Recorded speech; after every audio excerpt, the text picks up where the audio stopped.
আসসালামু আলাইকুম। আমাদের এই রাস্তার কাজ চলমান চলতেছে। কাজটা আমরা নিজ উদ্যোগে করতেছি। কাজটা দীর্ঘদিন যাবত আমরা কষ্ট ভোগ করতেছি। বিগত 50 বছর যাবতই অনেক কষ্ট করে আমরা বাচ্চা করতেছে, আমরাও করতেছি। তাই বলে আমরা এখন নিজ উদ্যোগে একটা রাস্তা অনেক কষ্ট করার পরেও আমরা কাটতাম পারতেছি। প্রায় এনে বুক বরাবর যেটা ছিল, যে অনেক মাটি লাগতেছে, যে অনেক কষ্ট করে আমরা মাটিটা কাটতেছি। কাটার শেষে আমরা সরকারের কাছে আমরা একটা অনুরোধ রাখবো, যদি আমরা এই যে কোন রকম বরাদ্দ দেওয়া কোন রকম একটা ইটের সোলিং অথবা কোনো কিছু যদি করতাম পারি, তাহলে আমরা একটা মোটামুটি 20-30 বছর লেগে নিশ্চিন্ত হয়ে যাবো। আর বিশেষ করে রাস্তাটা কিন্তু আপনারা, যে আমাদের মসজিদ যে আছে, এই মসজিদের কিন্তু আমরা নামাজের জন্য বিশেষ একটা বড় প্রয়োজন। এরপর আমরা এন একটা রাস্তা করার উদ্যোগ নিছি।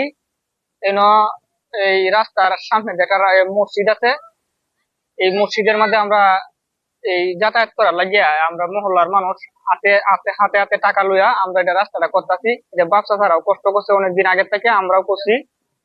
তখন আমরা এই রাস্তাটা করার লাগিয়া এই উদ্যোগ নিজেই করতেছি।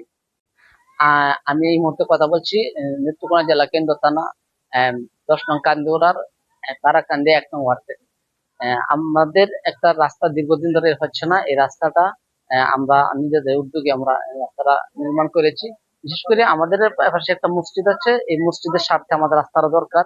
সুতরাং যেহেতু এই রাস্তাটা আমাদের ইমার্জেন্সি প্রয়োজন, এই জন্য আমরা সকলে মিলে আমাদের স্বার্থে আমরা রাস্তাটা তৈরি করছি। আমাদের একটা কাঙ্ক্ষিত প্রত্যাশা যে এই রাস্তাটা যেন আমাদের নিজেদের সফলতার পাশাপাশি সরকারের কাছে একটা বিনত আবেদন, যাতে করে ওদের ভবিষ্যতে এই রাস্তাটার প্রতি সরকার উপর চোখ রাখে এবং রাস্তাটা সুন্দর হয় এলাকাবাসীর স্বার্থে। রাস্তাটা সুন্দরের স্বার্থে সকলের সহযোগিতা কামনা করে, সকলের কাছে দোয়া করে। আজকে অনেকদিন যাবৎ ভোগান্তিতে আমরা মহল্লাবাসী ভুগতেছি। আমার বাপ দাদা বরবাপ পর্যন্ত এই রাস্তায় গলাফানি ভেঙে আনিগুনি করছে, এবং কি আমরাও এই রাস্তা দিয়ে সারা বছর আনিগুনি করতেছি পানি ভেঙে ভেঙে। আমাদের এই মহল্লার অনেক লোক আছে, কেউ টাকা দিয়ে সাহায্য করতেছে, কেউ বস্তা দিয়ে সাহায্য করতেছে। আমাদের নিজস্ব অর্থায়নে আজ এই রাস্তার কাজ শুরু করলাম। আমরা সরকারের কাছে বিনীতভাবে আহ্বান অনুরোধ করব, আমার এই মহল্লা অনেক অবহেলিত মহল্লা।